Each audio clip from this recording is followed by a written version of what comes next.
Hello guys, good morning. Mapagpalang umaga sa inyo lahat. Kumusta kayo? I hope you're doing good. Ngayon palang araw na to may isi-share akong dalawang bagay. So yung unang bagay na yun is about business. Ito yung business na ginagawa ko ngayon. So nag-pilot testing muna ako ng dalawang unit, and ito yung Grav Services. So, sa loob ng 8 months, nakita ko yung sequence or naging sistema ng negosyo is okay naman.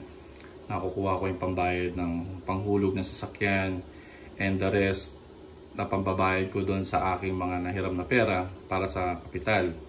So, ngayon, ang business proposal or gusto kong i-share sa inyo is yung plano kong mag-open ng additional 2 units or mag-extend sa Manila.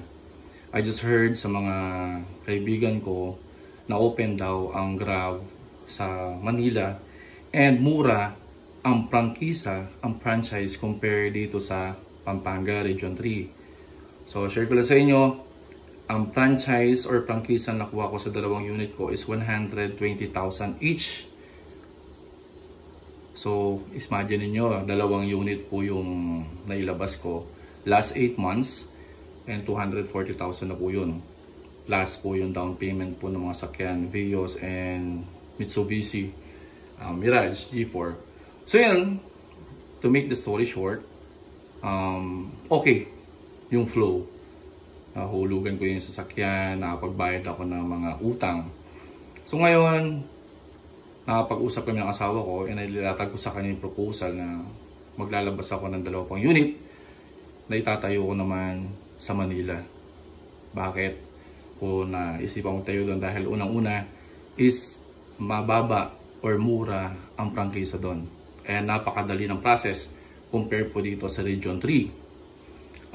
Yun, may nakausap ako, halos half or almost half talaga ang presyo ng prangkisa kong dito is 120,000. Doon po ay kalahati per unit. So kaya naisip kong magdalawa para, alam niyo na, gumanda. Mas lalong gumanda pa. Ang ginagawa ko to para po sa future din ng mga bata. Alam niyo, hindi ko rin naman masabi kung hanggang kailan ako naipagtrabaho. Though maganda naman yung trabaho, mabait yung boss ko. Pero syempre alam mo yung preparation para sa future ng mga bata. Syempre mag-aaral ng college yan. Mas dodoble or triple pa yung magiging gastusin.